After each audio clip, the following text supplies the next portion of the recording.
do. Talk don't bother me.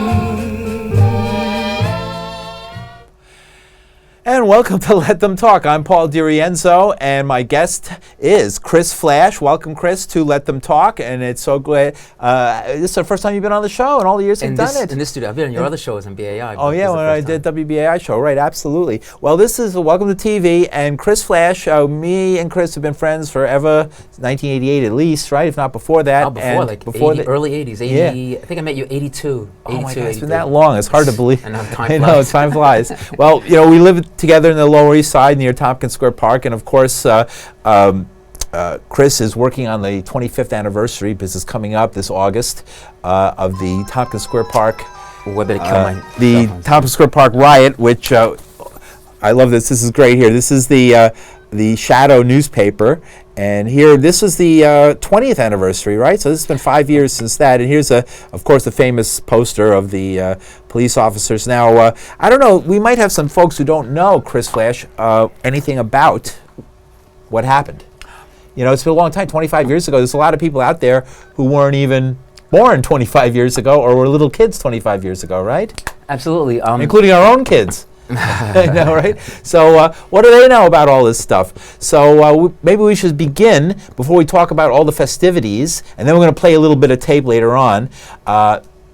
Remember, this was the audio era. This is like the pre-video era. There was a short video clip that Paul Guerin, we won't talk about too much about him, but Paul Guerin put on the internet, and at the time, pre-internet, I'm sorry, on television, he happened to be walking through the park, and there's maybe a few minutes of video that exists of the beginning of the riot. So it's not like today where you go to events and people have hundreds of cameras everywhere, and every single thing that happens is videotaped from 6 different directions, and the cops and everything they do is videotaped from 6 different directions, like happens today.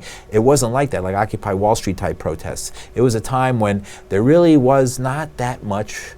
It was just the very beginning. It was right at the time when Rodney King happened. They felt more free to do what they did violence-wise, because they felt nobody would be witnessing it, especially on videotape. I mean, witnesses can be, denied, but videotape doesn't lie. Right. And there were 2 people that night who just happened to capture everything. Clayton Patterson, I think, was aware that this riot was going to happen, so he was there. Paul Guerin happened to pass through with his camera, and he was there at a pivotal moment when he had the insane experience of filming himself getting beaten up by cops while he's standing on a van to get a good vantage point of view. He's swinging the stick at him while he's up there. Officers Skriz, Peck, and Vecchi, with their badges covered, because there was a subsequent trial with the videos and photographs showed their badges covered, was swinging wildly, and then when they got them down from the van, they would just beat the crap out of him with their sticks. Yeah. But the video footage survived, and they were ultimately tried, but of course, none of the cops were charged with anything. Not one cop was charged. Or convicted, I should say. The few that were charged, which was Skriz, Peck, and Vecchi, ended up getting acquitted. The judge. How about Zimmerman? No, I'm sorry, I was just kidding around. The judge, I was at the trial. The evidence was enormous. Photographs, eyewitness testimony, videos from Clayton, video from Paul, and the judge was sleeping. And then when they said the trial's over, not guilty. Like, it was just like that. I know, right. So we chased those 2 cops out of the courtroom, down the hall. We said, don't ever come to Tompkins Square Park again. They were running for their lives. And they never came back to the park again after Not that we ever saw, but. Right. Well, boy, it was a little different than Occupy Wall Street, that's for sure. I mean, I had fun at Occupy. Those were heavy times, It was a different time. I think actually what we should do is, there's a video that Betsy Newman made from the filmmaker from the neighborhood a few years ago, and what it is, she took my audio, and then she put the audio of the riot that I taped, because I was working for WBAI at the time, and I just bought my first tape recorder, my first professional audio tape recorder, which I didn't even think of video, right? I was working for WBAI News, so I brought that tape recorder out when this riot occurred, and I caught the audio tape, and I made a documentary about it, and it's beautiful. It's like Edward R. Murrow style. It's amazing radio. It's like the London Blitz when Edward R. Murrow was reporting live. Thank you. During the bombing. I'm telling you, that's the first thing that comes to mind is Edward R. Murrow, because you got the sounds. You're in it. You're not just reporting it from like an outside point of view. You're in it. You see that. You hear you feel and hear and see the helicopters. Yes. And you hear screaming, bang, bang, bang, ah! And it's like you're in the middle of it. How you didn't get beaten up is beyond me. It was a miracle. All right. I think I'm told there's a distorted audio. Oh. So I don't know. The audio's a little distorted. Maybe it's where this is located. Let me try and fix this a little bit. Hopefully it'll be better when I do this now. Okay. Hopefully that'll be better. Okay. And Is that better? I hope so. We'll get a message. Somebody's listening, and they'll text me and tell me how it is. All right. So, Chris. So why don't we go to the? On Time Warner's end of the cable provider, because we're fine down. Okay, we're fine over here. So it must be it could be Time Warner. So the ultimate recording will be clean then. I hope so. Yes. Okay, so it's the All right. broadcast that's Let's worry about it later. Okay. Right now, let's just have some fun and go to the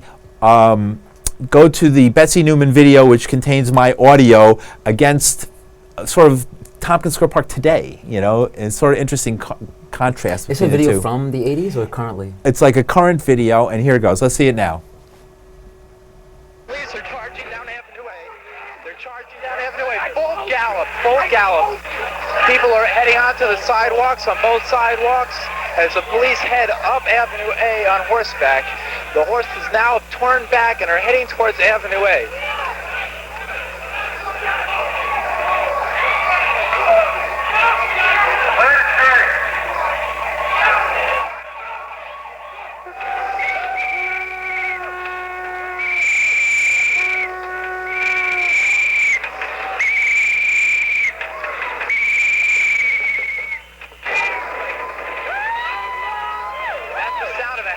It's showing its searchlight from over a building onto 8th Street and Avenue A.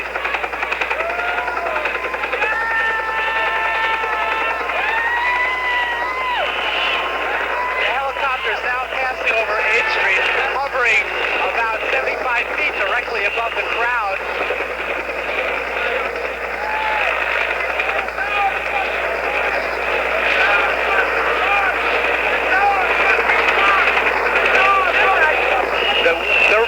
That's the sound of the rotors, the propellers of the helicopter, and they're kicking up an incredible storm of dust. The trees and dust and dirt are blowing like a great dust storm across the avenue.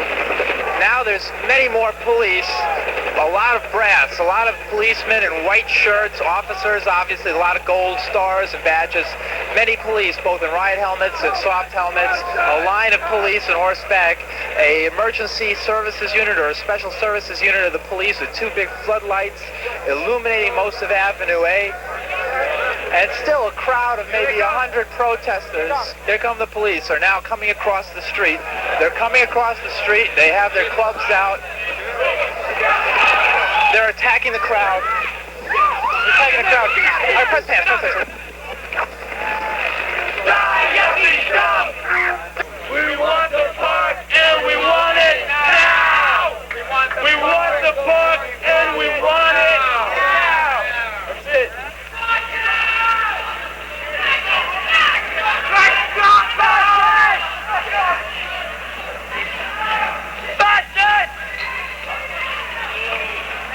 A bottle was just thrown at the police. Now they're running at the alleged bottle throwers are running down 5th Street. They're running down 5th Street in a mass of police against people they suspect of throwing bottles. Now they have another person they're running after. They're running after. Now they're hitting him. He's hitting him. He's repeatedly hitting him.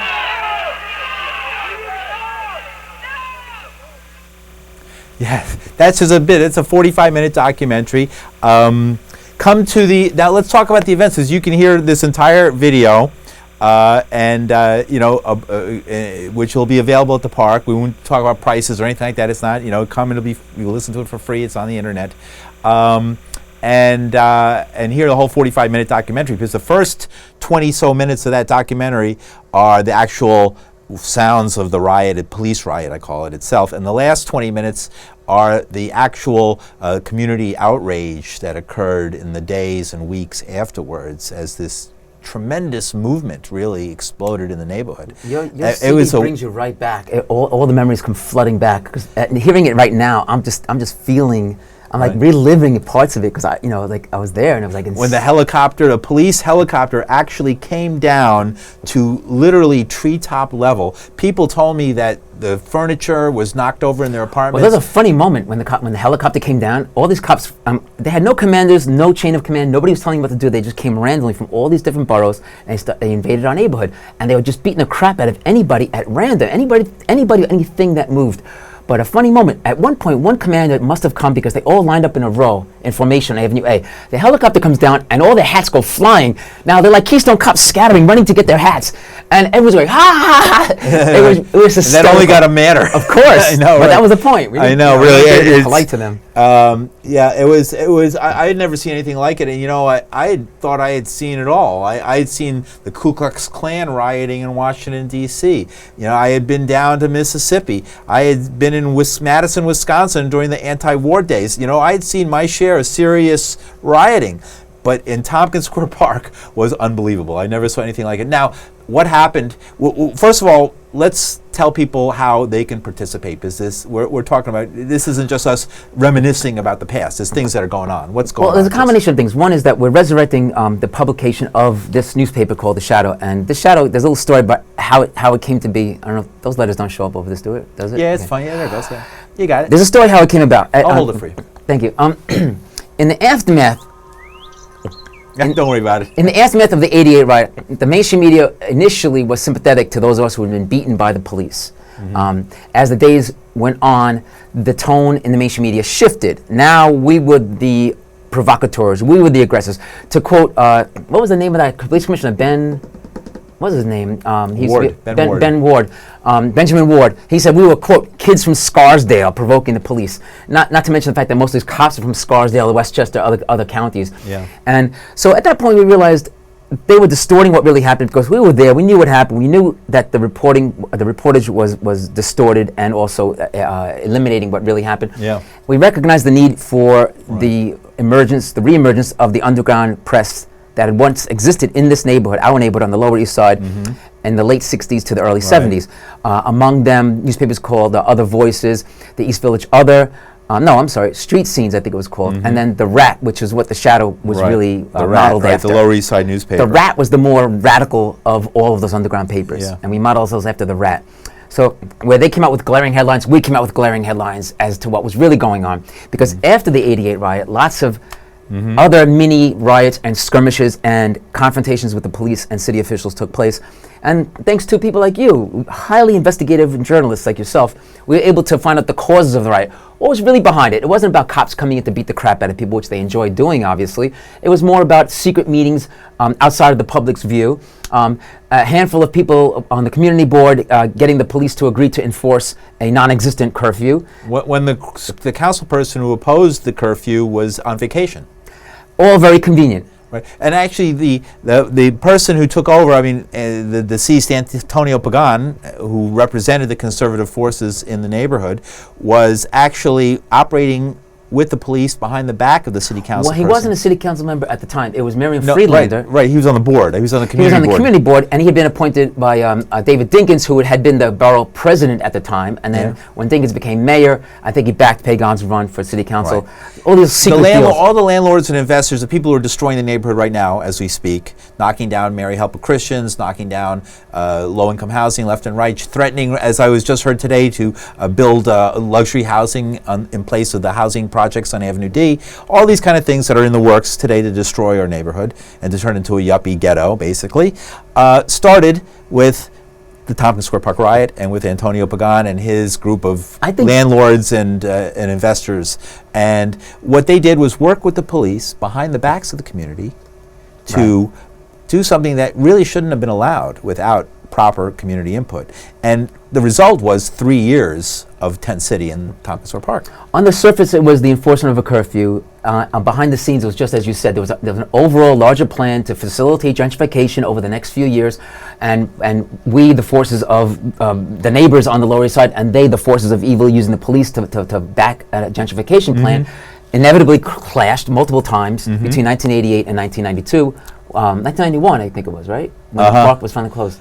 91 or 92? 91. I think it was 91. May 27th, 1991, the Memorial Day riot. There were several of these confrontations, and every one of them, the police were really pushing. And then there was many other, besides in Tompkins Square Park, there was the squatting movement was going on full blast. It was a political movement similar, even greater in many ways. It wasn't national, but on the local level, it was even greater than Occupy Wall Street. I would say many so. poor people were, many people were involved, and it didn't just go on for 2 months. It went on for years. Well, the difference is with Occupy, as much as I love and admire what they're doing and the energy behind it, this was a different group of people who had their entire lives and futures invested in what the outcome, because they live in this neighborhood, our neighborhood in Lower East Side. They live there, they work there, they shop there, their neighbors are there, their friends are there. Tompkins Square Park is their backyard. They don't have a vacation home to go to in the Hamptons. Tompkins Square is their little spot where they can chill out, associate with their friends. But anyway, back to the shadow. We've decided, like, we were out of publication for a while. We're coming back into publication again. Yeah. We regret not being around for 5 years. We started in 1989 and we stopped in 2008. We're about to republish again, and at the same time we're publishing, we're also commemorating the 25th anniversary of the 1988 riot. Here's the 20th anniversary, by the way. This is the 20th anniversary issue. And I love this cartoon. This is an Eric Drucker cartoon, right? That's Seth Tabachman from World War III Seth Illustrated. Tabachman. Okay, I can't tell. That's why I'm sorry. And he re-inked that for us very kindly. Seth Tabachman did a great job. He drew this back in 1988. So sorry, Seth. And he redid it for us for this issue.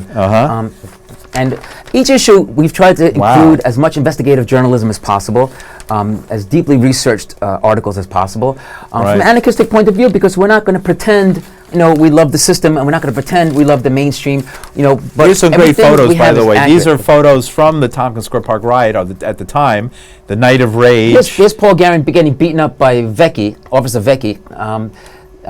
This is a member of a group called Hammerbrain. There's a good person here named Yuri. He wrote this great book called Yuri. Once There Was a Neighborhood. And I'm reading that book now. I read it back then in 1989. I didn't realize how good it was until I read it now again. He was there for the riots in the 60s in the Lower East Side, in the early 70s. A real veteran. That's a little poster from Missing Foundation. Do we have any pictures here where it shows there? Because they had the New York Post headline that the first day after the riot, the mayor said, kids from Scarsdale. Ben Ward said, kids from Scarsdale. Initially, Koch conceded that there was like a police riot. He said, it looks like a police riot to me. Right. In the days that followed, the tone shifted. Now, Ben Ward... Well, you saw the pictures on the front page of the New York Post of the band, even the Post had to admit, badges, they had covered their badges, right? That was amazing. No chain of command, no accountability, no one to monitor them or to deploy them, say, okay, you're assigned here, you're assigned there. No oversight. Right. And they were on their own. It was the Sharks and the Jets. It was West Side Story. And, you had that song, Tonight, and it was going to be a riot. And I don't know, maybe we were the Sharks and they were the Jets. I don't know. Right. Well, here's our number, by the way, 212-757-1541. If somebody wants to call and have a comment, maybe someone who was there at Tompkins Square Park who could talk about their experience. We're still collecting stories from riot veterans, so please do. Right. So what's happening as far as the show? Well, we've got three. It's What an day? ambitious Yeah, what's the project. first day? We've got 3 dates that commemorate the 25th anniversary of the August 6, 1988 riot. The first show will be on July 28th in Tompkins Square Park. That's coming up this Sunday. This coming Sunday, between 1 and 6 p.m. And then the following weekend, August 3rd and August 4th, will be 2 more shows. Who's Same going to time be period. playing? Who are some of the bands that are playing? We've striven to get as many bands from the 1980s that were there at the time. We've thrown in a couple of new bands too for new blood. So the bands that are playing on, I should have brought my list, I'm sorry, on July 20th will include Sexual Suicide, Sewage, Roger Manning, who got, we have a great shot of Roger Manning getting twisted and his arm being twisted off. Yeah, right. And one other everybody, demonstration. almost everybody involved, including all of us. I got whacked. You heard it. True. You heard it. What I'm reporting. We're And veterans. This guy's 300-pound cop was running into me like a bull elephant, man. I was like, we went rolling, and what's funny is that I popped up and I felt fine, but the poor cop who ran into me twisted his ankle or something. Most of them were out of shape. I mean, most of them probably work out now, but back then they were pretty lumpy. They were pretty fat. They eat their donuts. It was a different crowd. It was a police force back then. Yes. Not that today's is so much greater, but it is better than then. That's for sure. Well, they work out more now. They're younger and a little more Yeah. militaristic. I don't know. See, we get into how the militarized police. That was another story. Back then it was, that'll be in an upcoming shadow. So keep tuned. the for that. militarization of the police. So July 28th will be a bunch of bands from including those bands. On August 3rd there'll be David Peel, whose birthday is August 3rd. So be there for that. Bambi Killers. They're a great group of amazing political, very sexy but very political, heavy-duty female band, performance artists. Porno Dracula. They're from the 80s. Oh God, I wish I could remember all the bands. I'm really sorry. Oh God. But it's basically, this is because it was a punk scene basically at the time. And if you see some of the videos at the time, like the bands like Cult of Rage and Ralphie's band Nausea. Nausea. Oh, we have Victor from Nausea, the band Nausea. He's got a band called Coffin Daggers. He'll be there.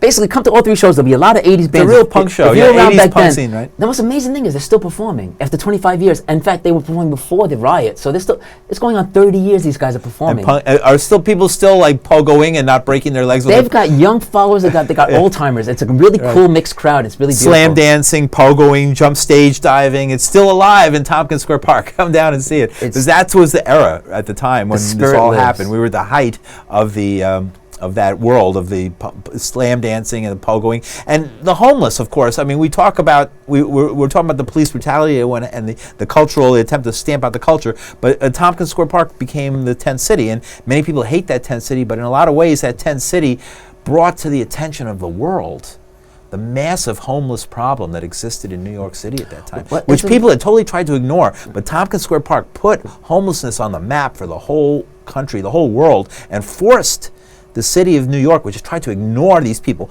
to have to build housing and to deal with it. And still homelessness is a major problem in New York, but you don't see what it was like in those days when literally I mean, I remember once going into one of the gardens, and they opened up the tool shed, and there was like a family of 8 people living in a tool shed. All right, and they immediately, all these people had skills. It was a family, El Salvadoran family from El Salvador, and they brought them into one of the squats, an abandoned building, because the neighborhood, it's not. You have to understand what this is like. It looked like a war zone. It's hard to tell everything in a half hour because it's a really, it was a war zone. It's a larger story. Half the buildings in the neighborhood were totally abandoned and burned out, and people had actually, by the hundreds and by the thousands, had moved into these half-burned down abandoned buildings and started to make lives in them. Little known fact. And this was because of the Reagan days had created this homeless crisis like nothing I had ever seen in New York City. It was, New York City was 25% Paris and 75% Calcutta. Wow. It was just the way it was. And, if it's any better now, you had to believe it to see it. So this actually we embarrassed for those years in that tent city and those hundreds of men and women living in Tompkins Square Park for years. Changed the whole way the city dealt with the homeless problem. Well, one clever trick on their part was after the Battle of Tompkins Square Park in 1988, the city rescinded the pretense of a midnight curfew. They decided to curfew all the parks in the city except Tompkins Square Park. Right. Then they very cleverly kind of shifted all the homeless from all over the city into Tompkins Square, telling them that they could stay there and live there. They purposely closed the bathrooms. They stopped taking out the garbage. They shut down all the water from the water fountains. And of course, you know what happens with all those people there, and things started getting very unsanitary. Right. Even the most liberal people in our neighborhood were like, you got to get rid of the homeless, it's horrible. Well, yeah, they shouldn't live in the park, but they should have housing. So the city's clever trick was to flood the park with more homeless than would have normally have lived there. But you're right, it did embarrass the city. It did put homelessness on the map. It did make an issue they had to deal with. And we support the homeless, we support the squatters. All of us were in this community, homeless, squatters, and rent-paying tenants. Right. And we were all in the same boat, and it was our neighborhood at stake. It was our way of life. We were resisting gentrification, yuppification, these moneyed Euro trash people coming to the neighborhood to use our neighborhood as an investment instead of a neighborhood of residents. And the police were being used to facilitate this policy. Right. And we logically resisted. Right. Well, we have a few more minutes. So anybody out there who was at Tompkins Square Park, that's the number on the screen, 212-757-1541. We'd like somebody who was there to talk about it, or maybe to make some parallels between Occupy Wall Street, what happened there, and some of the things we've been talking about in 1988. Now, again, the events that are coming up this Sunday. This Sunday, Tompkins Square Park, 7th Street Avenue A, in the center of the park where the old band shell used to be. We have a big which stage. They ripped down. Which they took down when they closed the park in '91. Right, and never replaced. Never replaced. They promised to replace it. And they promised to give us a portable stage for free, and that promise has never been acted on. Oh, the government didn't follow through on a promise they made? That, yeah. So July 28th, this coming Sunday, 1 p.m. to 6 p.m., Tompkins Square Park, and then the following Saturday and Sunday, August 3rd and 4th, Tompkins Square Park, same hours. Guest speakers will include activist attorneys Ron Kuby, Norman Siegel, Stanley Cohen. These are the attorneys who really kept the thing going. They would save a lot of people. A lot of people who were arrested. Nobody really got any serious charges or jail time until the end. One reason we were so cocky in those days, not just because we were younger, 25 years younger, and we were much more cocky and energetic then, but we're still pretty energetic. I'm pretty energetic now. Yeah. I still got it. And we still got the passion. We still got that passion. But one thing that really kept us going was the fact that we had movement lawyers. We knew that if we got busted, we'd have one of those lawyers coming. Bill Kunstler was one. Jackie Bukowski, Ron Kuby, Norman Siegel, Stanley Cohen. Those lawyers enabled us to do what we did in a large way because we knew they would get us out. We knew that if we had to go to court, they would fight for us tooth and nail. I don't know how. Are you allowed to curse on this show? Try not to, but if it's Okay. part of the story. It is part of the story. Okay, here's an example of Stanley Cohen, okay? Someone at one demonstration said, F you pigs. And so they got arrested for saying F you pigs. So we go to, all of us flooded the courtroom because about 20 people got arrested at the demo, including the F you pig person. Stanley goes before the judge and says, Your Honor, F you pig is protected free speech. He yells, F you pig. The court's like, The full word. yes, and they can't believe that a lawyer, a member of the bar, is talking to in front of the court. They're just. They and couldn't then, believe it. Then he says it again. F you pig is protected speech. F you pig is not a crime. F you pig, and he says it 3 or 4 times, but she says it very loudly. What does the judge do? Dismissed.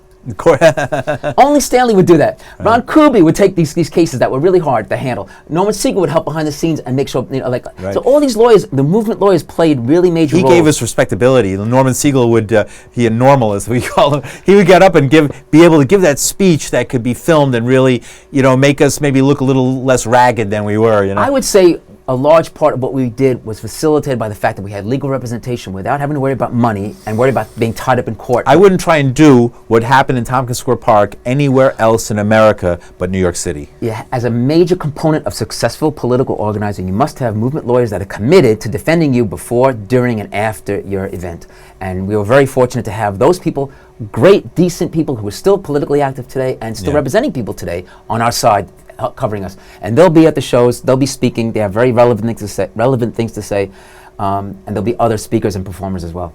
Great. It sounds like a great. So everybody's going to be there. I'm going to be speaking. You're going to be speaking. Everybody. We're going to have the whole crew. Everybody still alive is going to be there. Who's still in New York? The ones who are still breathing and still moving. And that's a lot of us. And we're going to be back. We're still here, Frank and we Morales, care. I mean, all these people. We're still here. We care. We have still our lives And are involved. Again, in this. bringing together the squatters, the anarchists, the punks, the homeless people, the local residents who were aghast at the police brutality that went on, the civil rights-oriented people. It really unified. It was an amazing unification. Remember when they finally did kick us out of the park, we had the hands around the park, and it totally shocked them because they had come and totally had a police occupation of our neighborhood That was for insane. years. Over a year and a half, 2 right. years. And they had Crazy. hundreds, and they took them from every neighborhood. Crime went up everywhere in the city, and yet we got enough people to hold hands and totally surround Tompkins Square Park with people holding hands. And the beauty of that was it wasn't squatters and anarchists and radicals holding hands. It was rent-paying tenants. It was normal residents of the neighborhood. We had the local priests. Oh, by the way, Father Pat's going to be speaking. Oh, great. Father Pat. He's the radical Irish All priest right. we have. 10 seconds. We have 15 seconds. Last words. Chris Flash. We're going to be definitely Sunday, Tompkins Square Park. What else? Well, check out our website, which will be up shortly. It's called shadowpress.net and shadowpress.info. That's going to be up very soon, but we're getting the printed version out very soon.